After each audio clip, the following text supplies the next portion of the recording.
안녕하세요. 활동가에게 직접 듣는 공익활동 이야기 진행을 맡은 얼간토마토 편집장 이용원입니다. 네, 반갑습니다. 지난 시간에는 월평공원을 찾아서 월평공원을 지키기 위해 다양한 공익활동을 벌였던 관계자분들과 함께 월평공원이 갖는 가치와 의미에 대해서 좀 알아보는 시간들, 또 그곳을 지키기 위해 벌였던 다양한 공익활동에 관한 이야기를 좀 나누어 보았고요. 이번 시간에는 지금 현재 진행 중인 사안입니다. 우리 지역에서 굉장히 큰 이슈인데 아직 많은 시민들이 잘 모르시는 것 같아서 오늘 이 자리를 좀 마련했고요. 대전 전세 사기 피해자분들과 관계자분들을 모셔서 어떤 좀 사건들이 벌어졌고 현재 어떤 활동들이 진행되고 있는지 이야기를 좀 들어보려고 합니다. 많이 바쁘실 텐데 오늘 이 자리에 세 분이 나와주셨고요. 먼저 각자 어떤 일을 하고 계신지 소개를 좀 드리는 시간을 갖도록 하겠습니다. 먼저 장선우 위원장님. 네, 안녕하세요. 저는 일단 전세사기 피해자고요. 현재 대전 전세사기 피해 대책위에서 공동위원장을 맡고 있습니다. 네, 이런 사건을 인지하기 전에 저의 삶은 평범한 가정에 아기 둘을 키우고 있는 가장이고요. 그리고 13년 동안 가정 판매업에 종사하고 있는 일반 직장인이었습니다. 이상입니다. 네. 우리 황가영 의원님. 저는 일반 사교육 기업에 회사원으로 근무를 하고 있고 지역의 한 복지재단에서 운영하는 발달장애 아동 학습 지원을 겸업하고 있는 향가영이라고 합니다. 옆에 계신 장선우 위원장님하고 전세 사기 문제에 대해서 어떤 의견을 주고받다가 대전 전세 사기 대책위원회 활동을 제안받아서 현재는 대책위 운영지원팀에서 활동 중이고 전세 사기 피해자들을 위해서 각종 지원 활동과 피해 건물 실태 및 현황 조사 등의 업무를 주로 맡고 있습니다. 네, 반갑습니다. 우리 장주영 변호사님. 네. 안녕하세요. 저는 부정시청역 앞에 지방법원 앞에 위치한 동물사무소 영지 그 변호사 장주영 변호사라고 합니다. 저는 민사법, 형사법 전문 변호사로 일을 하고 있고 우연한 기회에 대전 지역 전세 사기 대책위원회 분들을 알게 되어서 현재는 전세 사기 피해자들을 옹호하고 좀 도움을 주고자 하는 자문 변호사로서의 역할을 하고 있고 오늘 이 자리에도 그 자문 변호사로서 초대받아서 참석하게 되었습니다. 네. 세 분의 공통점이라고 하면 대전 전세 사기 대책위원회에서 활동을 하고 있다는 건데요. 먼저 위원장님께 이 대전 전세 사기 대책위원회가 언제 생겼고 또 어떤 분들이 모여서 어떤 활동을 하는 단체인지 좀 소개를 듣도록 하겠습니다. 저희 대책위는 작년 4월 달에 이제 출범위가 구성이 됐고요. 실제 사기 사건이 지속적으로 발생되다 보니까 작년 7월 말일자로 정식 출범을 하게 됐습니다. 다른 지역과 조금 다른 점은 저희는 피해자로만 구성되어 있는 조직이라고 보시면 될 것 같고요. 정부 지원책 마련과 그리고 전세 사기 예방을 위해서 활동하고 있습니다. 지금 현재 위원회에서 활동하시는 회원분들은 몇 분 정도 되시죠? 현재 구성원 수는 총 19명으로 구성되어 있는데 각 이제 위원마다 개인의 또 처리해야 될 사무가 있다 보니까 그렇죠. 좀 로테이션으로 돌아가면서 업무를 보고 있다고 보시면 될 것 같습니다. 쉽지는 않겠네요. 생업을 하면서 대책위 활동을 해야 되니까요. 네. 근데 피해자 전체 규모에 비해서는 의원들이 많은 편은 아니네요. 저희 대전뿐만 아니라 뭐 부산이라든지 경산, 서울, 인천의 다양한 대책위들이 활동하고 있는데 전국에서 10명 이상의 대책위가 구성돼서 활동하고 있는 건 대전뿐이고요. 대부분 4명 내지 5명 소수로 움직이는 지역이 훨씬 더 많습니다. 그렇군요. 많은 어려움이 좀 있긴 할 것 같습니다.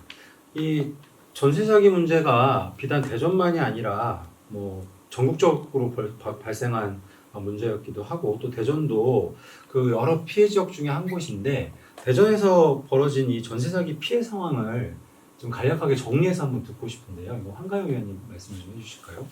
네. 전세 사기 유형은 사실 여러 유형으로 나뉘어져 있습니다.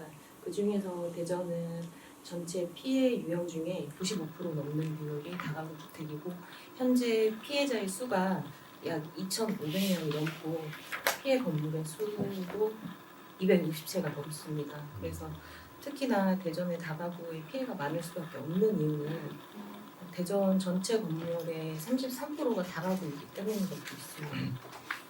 대전의 건물 전체 33%가 다가구 건물이라는 얘기는 오늘 처음 알았어요. 굉장히 많은 생각보다 굉장히 많은 비중을 차지하고 있네요. 네, 이번에 전세 사기가 벌어진 상황을 좀 보면 한편으로는 이를 막을 수 있는 안정적인 법 제도가 좀 부족하지 않았나라는 생각이 들게 하거든요. 피해 발생 후에 법적인 보호 장치도 역시 마찬가지로 미흡하고요.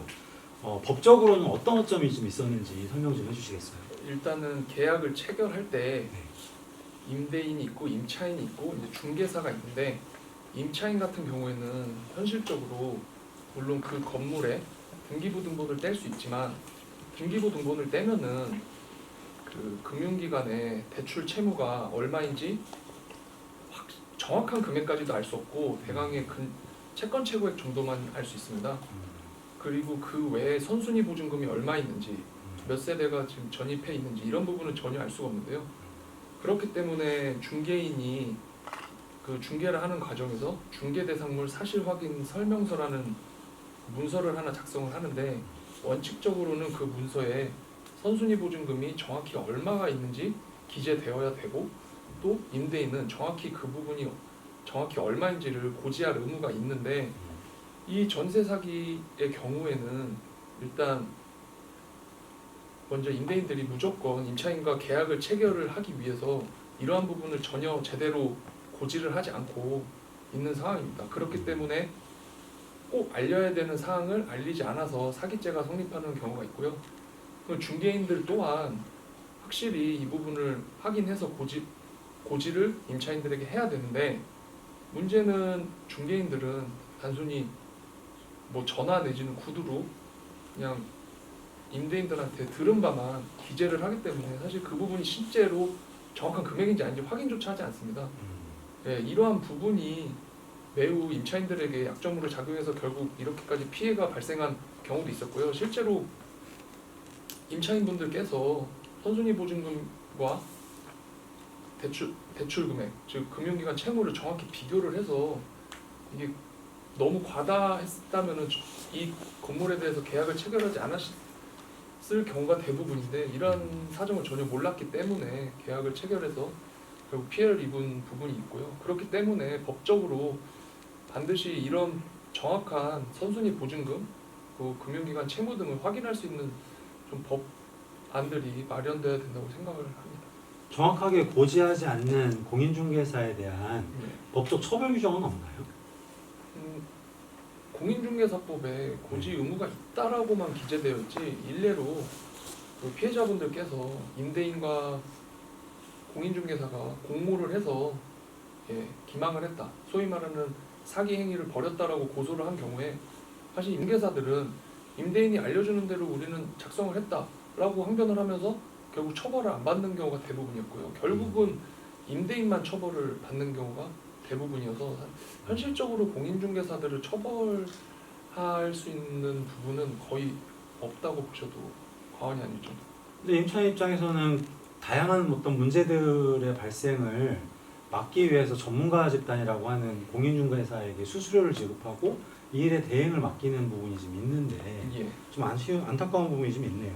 예, 그런 부분이 사실 수사기관에서는 공인중개사들은 적어도 임차인들, 피해자들에게 기망을 할 의사는 없었다라고 보는 것이 있는 것 같고요. 관례대로 일을 했을 예, 뿐이다 예. 정도로. 본인들은 어쨌든 관례대로 관행적으로 일을 했다는 부분. 그럼 결국 임차인들이 정보에 투명하게 그리고 제대로 접근할 수 있는 방법이 현재 없는 법제도하에서는 없는 것이 가장 큰 문제겠네요. 예, 그런 부분이 가장 큰 부분인 것 같고요.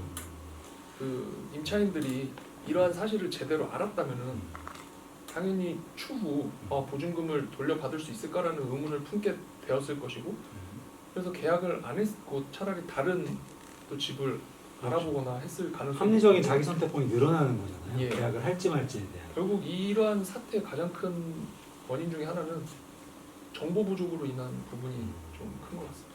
이 확정일자 제도가 시행된 것이 그렇게 오래된 것 같지는 않은데 이것도 마찬가지로 이러한 어떤 문제들 때문에 확정일자 제도가 만들어졌던 거잖아요. 예. 그거 비슷하게 전세권 설정이라는 것도 좀 있는 것 같던데 예. 피해를 좀 최소화하기 위한 예. 전세권 설정 등기는 어떤 걸까요? 쉽게 말씀드리자면은 금융기관에서 그 건물의 소유자에게 금전을 대여해주면서 그 대여금을 담보하기 위해서 하는 등기가 근저당권 설정 등기라고 해서 이 부분은 등기부에 명백하게 기재가 됩니다. 네. 그거랑 비슷하다고 보시면 되는데요. 쉽게 말해서 임차인이 임대인과 전세계약 체결을 했으니 임차인이 임대인에게 추후 반환받을 전세 보증금 반환 채권이 있다는 것을 아예 등기부에 명시를 해놓는 것이고, 대신 이 부분은 임대인, 그러니까 임차인이 원한다고 해서 혼자서 할 수 있는 것은 아니고요. 임대인의 뭐 인감증명서 등 좀 여러 필요 서류가 있기 때문에 임대인과 서로 합의가 되어야만 할 수 있는 부분이 있습니다. 아, 동의를 안 해주면 그것도 역시 쉽진 않은 부분이네요. 예, 불가능하다고 보십니다. 아, 참 답답합니다. 이런 어떤 법제도 미비가 국가가 나서야 이번 해결점을 찾아 나서야 할 이유이기도 한데요. 그런 이유들 때문에 특별법 제정을 요구했고 또 국회도 통과했는데 윤석열 대통령이 거부권을 행사한 것으로 알고 있어요. 그러면서 다른 대책들을 대신 제시했던 것으로 알고 있는데 이 부분에 대해서도 좀 장주영 변호사님 해설을 좀 부탁드려도 될까요? 예. 결국 특별법의 경우에는 집이 경매나 공매로 넘어갔을 경우에 유예나 정지를 신청하는 상황에서 관계기관에서 조치를 피해자들을 위한 조치를 취해주면서 궁극적으로는 피해자들을 보호하는 법안인데, 그 이런 경우 외에도 긴급 생계비 지원이라든가 주택 구입을 하는 과정에서 대출금 등을 마련할 수 있는 법안을 규정했으나 이제 문제는 야당 측에서는 좀 이런 부분이 미비하다고 생각을 해서 더 다른 안을 제시한 상황이었고, 이 부분에 대해서 대통령께서는 거부권을 행사한 상황인 것 같습니다. 이게 결국 재원의 문제인 것 같아요. 예. 피해를 구제하거나 아니면 이렇게 보호하거나 아니면 지원하는 예. 데 들어간 예산을 무엇으로 쓸 것인가에 대한 문제인데 이게 자꾸 늦어지고 있잖아요. 예. 근데 지금 피해자들 입장에서는 한시가 지금 시급하지 않나요? 어떤가요, 위원장님? 우선 이 전세특별법 자체가 네. 25년도 5월달 기준으로 종료가 되거든요. 그러니까 한시법이라는 그러니까 시한부 선고를 받은 상태에서 개정 자체가 이루어지지 않고 사각지대라고 계속 분리되고 있는 여러 가지 피해 유형들이 지원 측에서 도움을 전혀 못 받고 있는 상태다 보니까 아까 말씀하신 대로 저희 피해자는 시간이 없고 개정안을 어떻게든 여야 합의를 통해서 도출해내야 되는데 지금 양쪽 다 팽팽하게 대립하고 있는 상태다 보니까 저희 피해자는 하루하루 그냥 피말리는 하루를 버티고 있는 셈이죠. 또 그 지난 5월 13일 기준으로 대전시가 밝힌 전세 사기 피해자는 한 2,100여 명 정도 돼요. 그러니까 인정 피해자라고 표현을 하더라고요. 그래서 이 중에 또 근데 2030 청년층이 86%에 달한다는 분석을 해요. 뭐 어떤 세대든 피해를 본 모든 분이 다 안타깝지만 특히 청년 세대에 이렇게 피해가 집중되었다는 현실이 마음이 또 좀 아프거든요. 황가영 의원님도 청년 세대이신 것 같고요. 좀 어떻게 보시나요? 이 부분에 대해서? 대전에서 발생한 전세 사기 피해 대부분이 2030 청년층이기도 하고, 그리고 직업군도 다양해요. 아시다시피. 그래서 그 2030 청년층에 집중이 되어서 더 안타까운 마음이고, 청년층이 이제 가지고 있는 그런 가업들 같은 게 있을 거잖아요. 내 집 마련이랑 결혼이랑 인생의 또 큰 목표를 가지고 사회에 첫 발을 내딛었을 텐데, 청년들은 좀 당장의 그런 월세라도 좀 아끼고 싶은 마음이었을 거고, 그래서 그때 당시에는 나라에서 장려를 하던 저금리 전세 대출을 이용했고요. 그런데 전세라는 큰 목돈이랑 빚을 떠안아야 하기 때문에 막연하게 이제 두려움이 있었을 거예요. 그래서 나라에서 자격을 준 공인중개사를 찾아간 걸 테고, 대전의 경우 악성 임대인뿐만 아니라 아까 변호사님 말씀하신 공인중개사도 존재를 해요. 악성 공인중개사도 임대인과 중개사가 합심해서 청년들을 좀 노린 거죠. 힘들어도 좀 돈을 모아서 자가를 좀 마련하고 결혼을 위해서 새 출발하려는 2030 세대들은 이제 좀 전세 사기라는 그런 악몽 속에 갇혀서 미래를 좀 꿈꾸는 것조차 사치가 되어 버렸습니다. 그러네요. 청년에게는 개인의 미래고 개인의 꿈일지도 모르지만 결국 그 꿈과 미래가 모여서 우리 사회의 미래와 꿈이 되는 걸 텐데요. 결국은 우리 사회의 꿈과 미래가 되게 암담해졌다라고도 볼 수 있을 것 같아요. 그래서 안타깝고 그렇죠. 국가에서 장려했던 전세자금 대출이 저금리로 많이 지원이 됐었죠. 그리고 청년들이 월세가 아닌 전세로 이 임대주택을 마련할 수 있었던 계기도 사실 거기에 있었던 게 크고요. 그 전세 사기 피해자 대부분이 청년 세대인 것과 함께 또 이번에 통계를 보면 90% 이상이 다가구 주택 세입자라서 문제가 더 심각하다는 분석인데요. 저는 이번에 다가구 주택과 다세대 주택이 법적으로 다르다는 것도 처음 알았거든요. 이 다가구 주택이 쟁점인 상황 이유를 좀 위원장님 설명을 좀 해주실까요? 일단 다세대와 네. 다가구라는 이 건물의 명칭만 놓고 보면은 그러니까 부동산 관련 업종에 계시지 않으면 알 수가 없어요. 우리가 길거리를 다니면서 흔히 부르는 빌라라는 명칭으로 통칭적으로 불리거든요.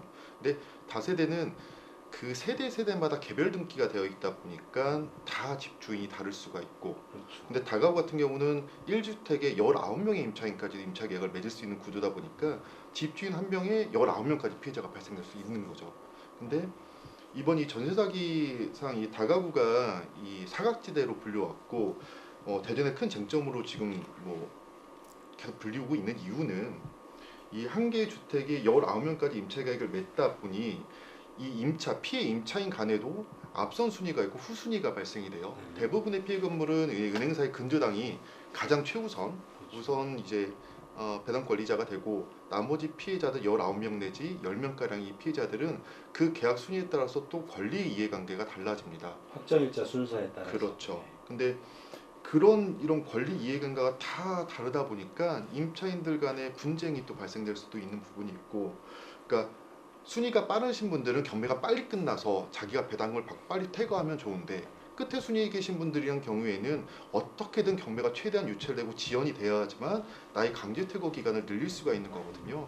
그러니까 이런 정부 지원책이 빠르게 개선되고 공포되지 않는 이상은 솔직히 이 이웃 세대 간에도 분쟁을 조장할 수밖에 없는 구조가 이 다가구의 쟁점이라고 보시면 될 것 같습니다.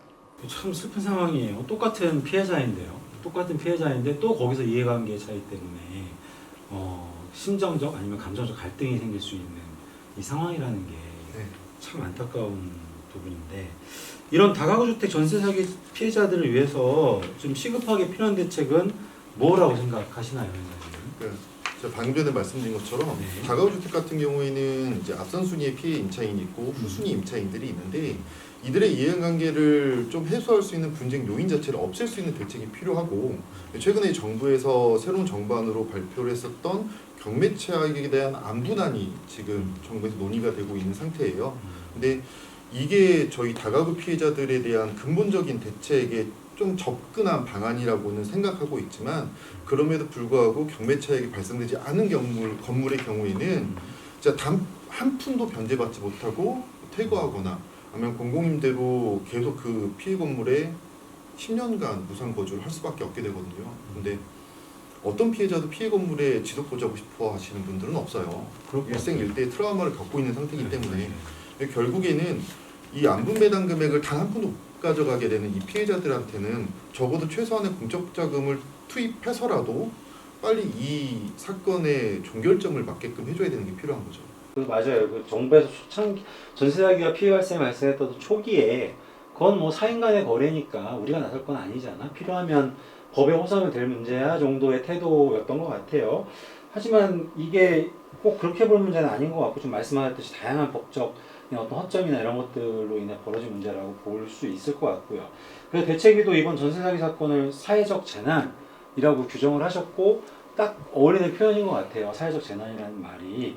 이럴 때일수록 시민의 관심이 좀 더 필요할 것 같은데요. 황가영 의원님 이 네. 부분에 대해서 좀 어떻게 생각하시는지 듣고 싶습니다. 네, 먼저 사인 간의 거래라는 얘기 계속 나누셨는데, 전세 사기가 사인 간의 거래라는 의견에는 좀 반대하는 의견입니다. 네.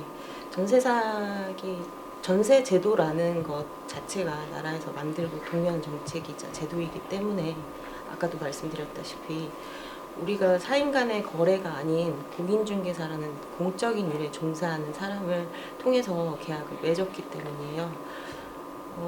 전세 제도 자체의 허점이 분명히 존재하고 발생한 문제이기 때문에 피해자에게 모든 피해의 책임을 전가할 수 없다는 게 제 의견입니다. 그렇기 때문에 이거 자체가 사회적 재난이라고 이제 말씀을 드리는 거고, 솔직히 말씀드리면 전세 사기라는 것은 본인이 겪어보지 않으면 당연히 공감대가 떨어질 수밖에 없는 문제라고 생각을 합니다. 하지만 또 남의 일도 아니고 내 주변 지인이라든지 청년들 그리고 모든 국민이 피해자가 될 수 있고 내 옆에 동료가 또 잠재적 피해자가 될 수도 있는 부분이기 때문에 국민들이 좀 많이 관심을 가져주는 그런 모습이면 좋겠습니다. 네, 피해 범위가 워낙 광범위하다 보니까 주변의 지인 중에 혹은 지인의 지인 중에 이런 피해를 입은 사람이 얼마든지 있을 수 있다는 생각이 좀 들고요. 이런 상황에서 대전시도 나름 대책을 마련하기 위해서 대전 전세 피해 지원센터를 열었고 또 지원 정책도 내놓고 있어요.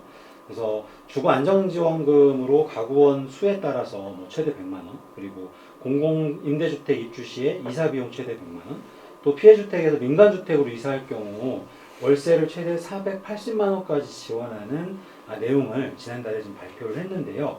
뭐 없는 것보다 굉장히 많이 도움이 줄 수 있을 거라는 생각은 들지만 그래도 피해액에 비해서는 너무 미흡한 것이 아닌가라는 생각도 좀 들어요.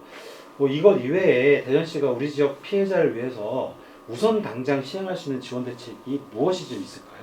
유 위원장님 말씀하신다. 그래서 솔직히 방금 대표님이 말씀하신 대로 대전시에서도 피해자를 지원하기 위한 조례안을 지금 6월 1일부터 신청 접수를 받고 있는데, 이 조례안이 솔직히 다른 지자체에 비해서 부족하다고 말씀드리기는 어려워요. 왜냐하면은 지금 안정지원금이라고 해서 현금으로 뭐 1인 가구 60, 2인 가구 80, 3인 이상 가구에 100만 원을 지원하는 이 현금성 지원은 이제서야 다른 지자체가 논의하고 검토하고 있는 방안이거든요. 그러니까 좀 빠른 지금 지원책이라고 보고는 있고요. 다만 좀 아쉬운 것들은 대전의 피해자들 중에서 1인 가구가 차지하고 있는 비중이 상당히 높습니다. 청년 가구가 상당히 많고요. 근데 1인 가구가 이사를 한다라고 했을 때 대부분 뭐 1톤 용달이라든지 셀프 이사를 진행하는 경우가 많은데, 이번 조례안에 이런 셀프 이사라든지 1인 가구에 대한 이사 비용이 그렇게 좀 구체적으로 담겨져 있지는 않아요. 그러니까 반드시 이삿짐 센터를 이용해야 되고 뭐 이삿짐 센터를 통해서 어떤 견적서라든지 영수증 증빙이 가능해야지만 그 실비 청구를 해준다라는 거거든요. 근데 이미 경매태고가 돼서 1인 이사를, 그러니까 셀프 이사를 하신 피해자분들은 이런 이사비 지원 전혀 받을 수가 없는 부분이 있고요. 그리고 공공임대가 가지 않고 일반 이제 민간임대로 진행했을 경우에 전세를 다시 계약하신 경우에도 이 전세 대출에 대한 이자 지원도 지금 없는 상태예요. 월세 지원을, 그렇죠, 월세 지원을 해준다라고 하면 어차피 월세 지원이 월 40만 원 한도가 있었다라고 하면 그만큼 발생된 이자에 대해서도 지원을 어느 정도 해준다라고 하면 다른 피해자들과 동등한 혜택을 받을 수 있게 되는 거거든요.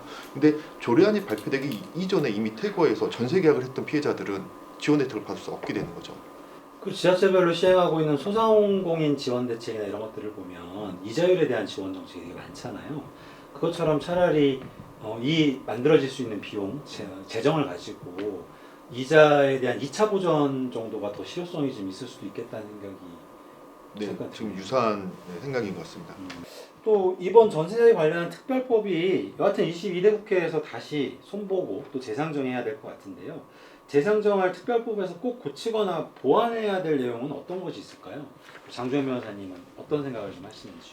결국 앞서 말씀드렸다시피 가장 중요한 거는 크게 피해자들의 피해를 얼마만큼 보전해 줄 수 있느냐 부분이 있을 것이고, 또한 그 임차인들은 이 건물들이 경매로 넘어가게 되면서 하루아침에 살 곳을, 살 터전을 잃게 되는 상황이기 때문에 피해자들의 안정적인 거주 안정, 이 부분도 굉장히 중요할 것 같습니다. 결국 그 재상정된 그 특별법에서는 그 재원 마련 방법 및 또 어떻게 하면은 피해자들의 피해를 최소화할 수 있는지와 그 피해 보전뿐만 아니라 추후 안정적으로 좀 더 나은 상황에서 트라우마를 극복하면서 그 편안하게 다시 거주할 수 있는 삶의 터전을 마련해 줄 수 있는 제도가 좀 반드시 마련이 돼야 될 것이라고 생각을 하는 바입니다. 특별법은 그렇고요. 또 이게 낭만적으로 보면 누구나 다 선한 마음을 갖고 있다라는 벌어지지 않을 수도 있는 문제지만 그렇지 못하기 때문에 우리가 법을 만드는 거 아니겠어요? 그래서 기존에 손봐야 할 곳이 한두 곳이 아닐 듯 하긴 한데 우선적으로 좀 시급하게 이 전세 사기와 관련해서 손봐야 할 법과 제도에는 좀 어떤 것들이 있을까요? 일단은 편집장님께서 처음에 공인중개사들의 책임은 없냐라는 네. 부분에 대해서 질문을 하셨는데요. 사실 사인 간의 거래라고 표현할 수 없는 게 아까 황가영 위원장님께서 말씀하셨다시피 직접 임대인을 만나서 찾아가서 거래를 하는 경우는 없습니다. 그것도 불가능하고요.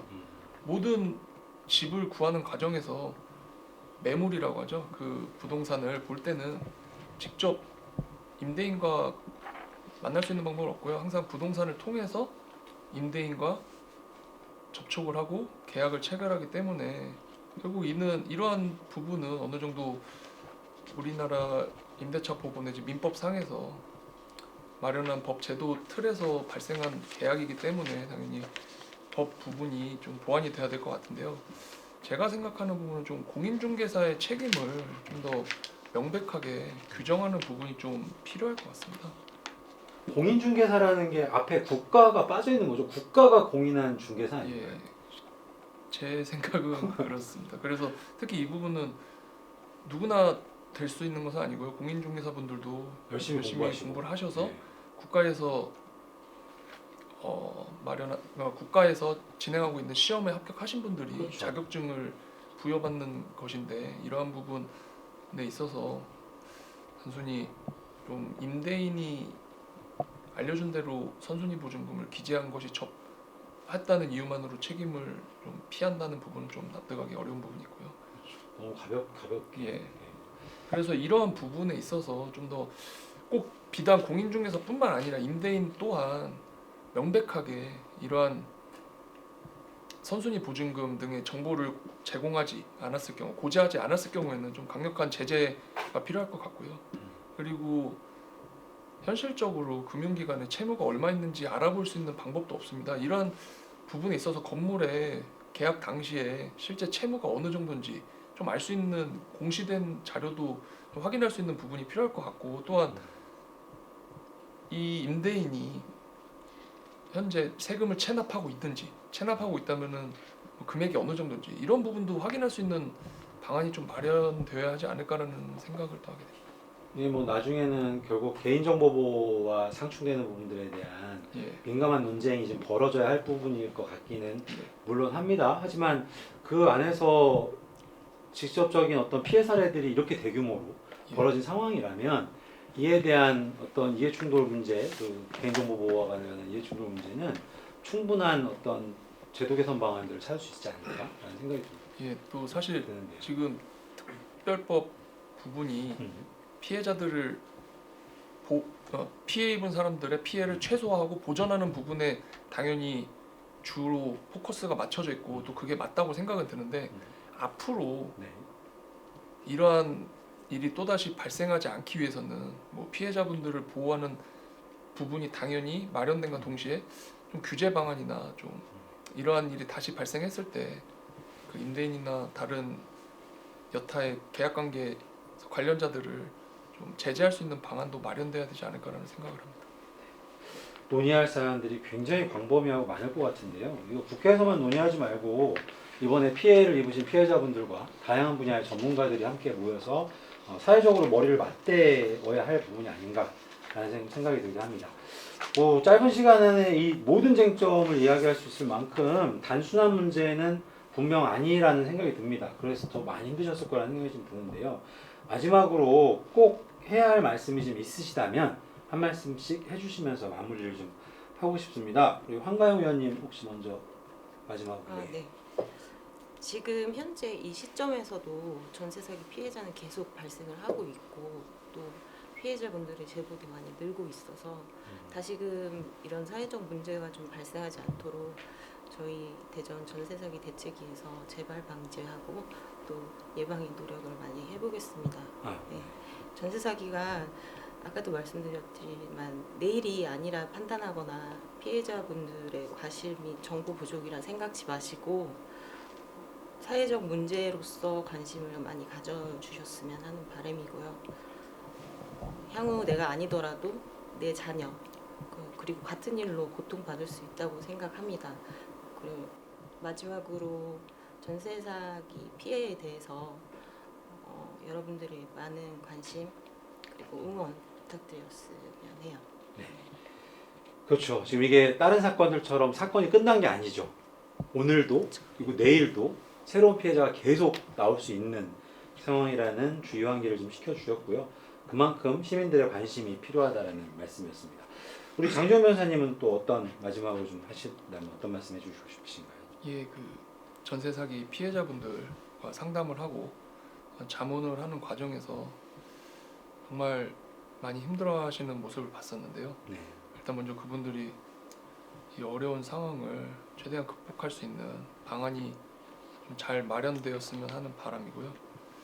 그 사회적으로 이러한 일이 다시는 생기지 않도록 좀 적절한 방안들, 법안들이 마련될 필요가 있다고 봅니다. 분명히 이러한 일이 발생한 것은 법이 있지만 법의 허점도 있기 때문에 분명히 발생했다고 보이고요. 그렇기 때문에 물론 법이라는 것이 모든 사람들을 다 보호하고 규율하는 게 어려울 수는 있는데 적어도 이러한 같은 피해는 반복되지는 않았으면 하는 바람입니다.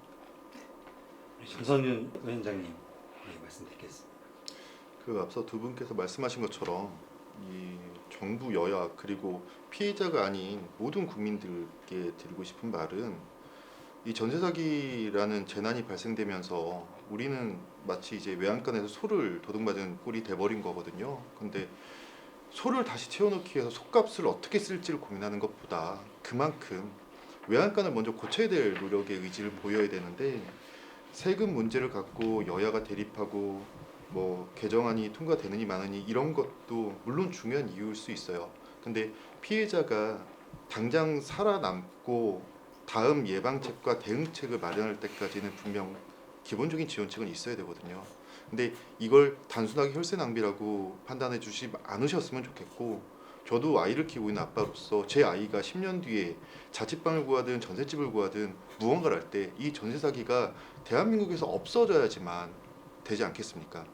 지금 들어가는 이 세금이 혈세 낭비라고 파악하지 마시고 판단하지 마시고 미래를 위한 투자라고 생각해 주시고 저희 전세 사기 피해자들이 이 재난을 극복하는데 좀 응원과 애정 어린 눈빛으로 바라봐 주셨으면 좋겠습니다. 네, 혹시 피해자나 아니면 도움을 주실 수 있는 분들이 그 대책위원회에 연락을 하면 도움을 받거나 아니면 또 도울 수 있는 일들을 좀 기여할 수 있을까요? 네, 오늘도 방금 전에 네. 신규 피해자로부터 연락을 받았어요. 네, 건물 두 채가 경매에 넘어갔다는 얘기를 듣고 임대인의 이름을 들었는데 저희가 알고 있었던 임대인이 아니더라고요. 또 새로운 임대인의 사기건이 발생이 됐고, 그러니까 저희 대전대책위는 지금 오픈 카톡방을 운영하고 있고요. 네. 카카오 플러스 친구라든지 여러 가지 방향으로 이제 피해자들과 접근하려고 노력하고 있는데 어느 루트로든 저희랑 연락이 된다라고 하면 언제든 연락 주시면 답변 드리고 도움 드릴 수 있습니다. 네, 오픈 채팅방 운영한다고 하니까요. 혼자 많이 상심하시고 힘든 시간 보내실 건데 연락하셔서 함께 대화 나누고 대안을 좀 모색해보면 혼자 견디시는 것보다는 좀 낫지 않을까라는 생각을 합니다. 자, 오늘 그 대전 전세 사기 피해에 관한 이야기를 좀 나눠보았는데요. 다른 이야기들보다 미래의 꿈을 짓밟힌 청년 임차인들에 관한 이야기, 또 그것에 연결되어서 우리 사회가 미래를 좀 훼손당했다라는 답답한 마음, 뭐 이런 것들이 좀 들고요. 무엇보다 이번 전세 사기는 사회적 재난이다라는 말이 가슴을 가장 좀 울립니다. 내가 직접 피해 당사자는 아니더라도 언제든지 피해 당사자가 될 수도 있고 또 우리 주위에 누구든 피해 당사가 될 수 있다는 생각으로 이번 전세 사기 문제에 좀 더 관심을 가져주셨으면 합니다. 활동가에게 직접 듣는 공익활동 이야기, 이번 전세 사기 피해와 관련한 이야기는 여기서 마무리하도록 하겠습니다. 네, 오늘 나와주신 세 분께 다시 한번 감사드리고요. 네, 다음 시간에 감사합니다. 다른 주제로 또 찾아뵙도록 하겠습니다. 네, 감사합니다.